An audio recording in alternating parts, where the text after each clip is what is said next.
Ouais, salut, week-end plutôt simple. Le matin, je vais à la salle et là, l'après-midi, je suis en train de backtester. Je vais faire mon outlook pour la prochaine semaine et je vais vous montrer le bilan, le récap de cette semaine, les trades que j'ai pris. Et sinon, pour le reste, à part la salle et travailler sur mon trading, je fais mes autres simples bonnes habitudes. Alors pour la première semaine de cette super série de vidéos qui commence la première semaine d'octobre 2025, là où je vais avoir le poids sur les épaules déjà cette semaine et pour tout le reste du mois d'avoir pris un B le 29, d'avoir pris un mauvais trade le lundi 29, ce qui crée une modification entre ce qui sera le résultat potentiel, le résultat en comptant que des bons trades, sans rater de trade et sans prendre de mauvais trades. Et ça creuse cette différence entre, par exemple, le résultat de cette semaine qui aurait été de juste 2 setups, un setup de perte, -1 le mardi 30, et un setup pour 2R le mercredi 1er octobre pour cette première semaine. Et ça aurait été une semaine avec 2 trades et moins 2 trades et 1 R, sauf que c'est une semaine à 3 trades et break-even, pareil pour le mois, à cause du mauvais trade que j'ai pris le lundi 29. Et voilà, alors le résultat potentiel, ça aurait été une semaine à 2 setups. Et voilà, pour cette première semaine, ça a été une semaine avec 2 setups, -1 le mardi et 2 R le mercredi, sauf que j'ai pris ce mauvais trade le lundi, et ça fait que j'ai une semaine à 3 trades et break-even. Et puis voilà pour cette première semaine, et ce mauvais trade que j'ai pris le lundi, ça va creuser un petit peu la différence. C'est quoi cette qualité de caca prout de merde là? Voilà, j'ai pris ce mauvais trade lundi, ce qui va creuser la différence entre le résultat du mois qui peut se faire, et du coup voilà, ça fait cette petite différence. Pareil pour la semaine, c'est juste un R de différence, mais c'est quand même de la différence. Et voilà pour le trade de mardi, et voilà pour le trade de mercredi. Et ouais, une semaine avec 2 setups, celui-là le mercredi et celui-là le mardi, celui-là qui fait une perte, une simple perte probabiliste, très bon setup, pareil, et celui-là, et ça fait 2 trades avec 1 R, sauf que comme j'ai pris celui-là le lundi, ça fait 3 trades et break-even pour cette première semaine. Et voilà, je vais avoir une différence de -1 R avec le résultat du mois et le résultat donc de cette semaine. Alors pour mon outlook du week-end pour cette prochaine semaine, la deuxième semaine d'octobre, le lundi c'est un lundi sans news, le mardi sans news, le mercredi on a juste FOMC minutes à 14h, le jeudi on a les annonces de 8h30 et le vendredi, alors ici on décale le NFP pour ce deuxième vendredi, pour la deuxième semaine d'octobre, puisque cette semaine il y a eu un shutdown du gouvernement US et ils ont annulé le NFP. Et alors peut-être, c'est écrit tentative, du coup ça veut dire que voilà.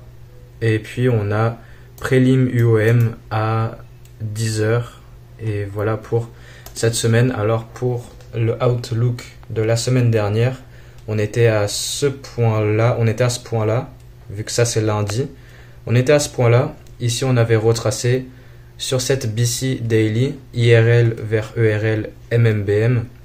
Sur cette semaine, ici on ouvre lundi et on continue. Le MMBM a été complété. Et pareil pour l'US 30. Même chose. On était ici, sur la semaine dernière, on avait eu cette belle réaction en plus. On avait fermé comme ça le vendredi. Et puis là, on ouvre cette semaine lundi et on y va pour aller chercher la ERL. Retracement, IRL, gap, order block vers ERL, ici market maker buy model, pareil sur le Nasdaq, et plutôt simple, tout ce à quoi je m'y attends c'est la continuation.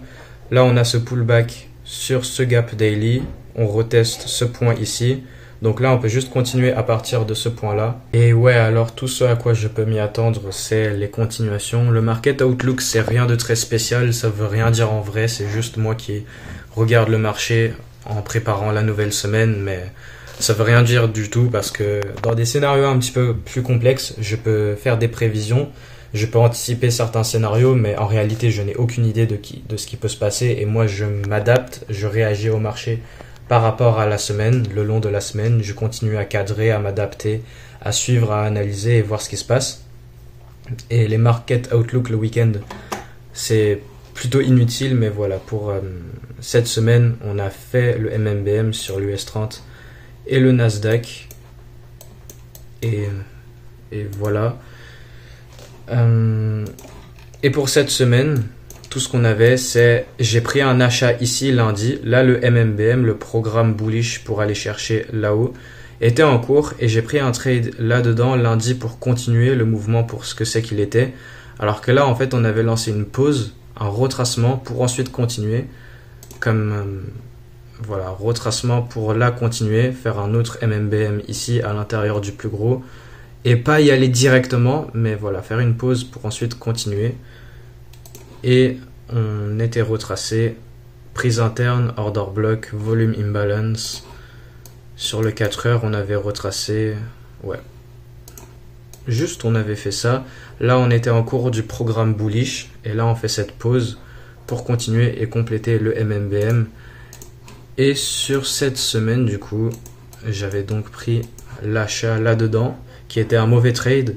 Puis lundi, j'ai pris un achat ici pour monter. J'avais PDA, tout ça, etc. J'avais la formation de mon setup. Pour tout ce qui s'est passé cette semaine, forcément, c'est dans les vidéos individuelles des journées de cette semaine. Et j'ai donc pris un achat ici le mardi et j'ai pris un achat ici le mercredi pour suivre cette hausse. Puis il y avait un setup d'achat ici jeudi mais que je n'ai pas pris. Toutes les explications de ça dans les vidéos d'avant. Et vendredi, rien du tout. On avait un petit setup de vente pour vendre cette mèche pour ensuite acheter, mais c'était pas assez bon. J'ai rien fait vendredi aussi. Et sur l'US 30, il n'y avait rien qui m'intéressait lundi et mardi, puis mercredi aussi. Par contre, jeudi, on avait un setup d'achat pour faire ce MMBM à l'intérieur et continuer la tendance bullish, mais sur quoi j'ai pas intervenu. Je suis pas intervenu. Et voilà. Et j'avais expliqué dans la vidéo précédente que si on considère prendre les A et les B cette semaine, eh bien ça aurait été une semaine avec des résultats mieux que si on prenait que les A. Si on prenait que les A, ça aurait été une semaine à 2 trades et 1 R, comme je vous ai montré. Alors qu'en prenant tous les trades de cette semaine, tous les setups, voilà, tous les setups A et B de cette semaine, ça aurait été une semaine supérieure à ça avec des trades tous les jours. Mais vu que voilà, j'ai pris un B lundi mais que je ne suis plus censé prendre de B, j'ai pris un B lundi mais qui a fini en perte, puis les B de jeudi et vendredi ils auront fait un gain et c'est ça, voilà, c'était ça le thème de la vidéo d'avant, de juste accepter le fait que si on est sélectif sur les trades et qu'on prend que les meilleurs trades, les A setup, eh bien il faut accepter d'avoir des setups qui vont aller dans notre sens sans nous. Et le truc avec les B, c'est qu'il y en a ils vont fonctionner, il y en a ils vont pas fonctionner. Ouais, cool. J'ai juste pas eu la chance d'avoir pris un B lundi alors que je devais pas, mais dans tous les cas, ça veut rien dire. C'est pas parce que les B de jeudi et vendredi ont fonctionné que je dois me dire oh non, j'aurais dû prendre les B de jeudi et vendredi aussi alors que celui de lundi, j'étais pas censé le prendre de base. Donc voilà, j'ai juste pas eu de chance. J'ai pris un B accidentellement alors que je devais pas prendre des B et c'est tombé sur lundi où prendre un B ça aurait fait perte et les 2 autres journées ça aurait gagné. Et là c'est une de ces semaines en prenant des trades tous les jours que des résultats auraient été mieux, mais je sais que sur la plus grande image, eh bien c'est pas du tout comme ça et j'ai subi l'expérience de ça et que là je prends que les A setup et que je sais que sur la plus grande image, prendre les A et les B et prendre plus de trades, eh bien c'est moins bien. On a des moins bons résultats que si on est sélectif, on prend moins de trades et on prend que les meilleurs. Et on évite tout ce type de petits setup un peu côté, un peu style bullshit. Ces setups, voilà, ils sont là, mais ils sont là, il y a les éléments. Ça peut nous donner une raison de prendre un trade, mais en réalité, ce n'est pas si bien que ça. Et voilà, bon, là, je suis en train de yapper. J'ai expliqué tout ça hier. Et sur ouais, la journée de vendredi. Où, ouais, là c'est le week-end. Je fais pas une vidéo le samedi et le dimanche. Je fais une vidéo pour le week-end. Le week-end, je fais bilan, récap de la semaine et je fais préparation pour la prochaine semaine avec Outlook. Je regarde Forex Factory et je repasse ici sur TradingView vite fait. Voilà, il y avait juste un setup d'achat ici. Très bon setup pour l'achat. Le prix, il n'a pas continué. Il est revenu un peu plus tard et j'ai perdu sur mardi. Et puis sur mercredi, il y a eu ce setup d'achat. Et c'est tout. Sinon, j'ai pris un B ici. Il y avait un B là que j'ai pas pris et un B ici que j'ai pas pris. Et ça aurait été une semaine avec des meilleurs résultats en prenant des trades ici, ici, ici, ici et ici. Mais au final, sur le long terme, prendre juste un trade ici et ici et ne pas prendre ça, ça et ça, eh bien, la version numéro 2 en prenant juste ça et ça sur la plus grande image, c'est ça qui est le mieux. Je pense que je vais arrêter de yapper. Et voilà pour mon outlook de cette nouvelle semaine. J'ai repassé très clairement toute cette semaine. Toutes les explications sont dans les vidéos à eux-mêmes. Et tout ce que je peux être là, c'est bullish pour continuer. Là, on a ce retracement, prise interne. Voilà, IRL dans ce gap, ERL là-haut pour continuer. Et pareil sur l'US 30. Je suis tout simplement juste bullish. Et c'est tout. Voilà. Rien d'autre à dire. Je ferai les market outlook et les récaps et tout ça là comme je viens de faire. Là ça a été un petit peu long. Mais je vais faire ça tous les week-ends. Mais après ça sert un peu à rien. Parce que c'est pas du tout moi qui... Voilà, je regarde le Nasdaq le week-end avec cette perspective en me disant ouais ok, pullback dans ce gap daily, continuation et puis c'est tout. Je peux rien faire de plus. Voilà pour la vidéo de ce week-end, je vais vous dire salut. Alors pour ce dimanche, tout ce que je vais faire de plus, c'est faire mes simples bonnes habitudes comme lire et le journaling. Là j'ai fait mon outlook pour la semaine, j'ai fait un récap de cette semaine avec les trades, les asset up et aussi le fait que j'ai pris un mauvais trade le lundi.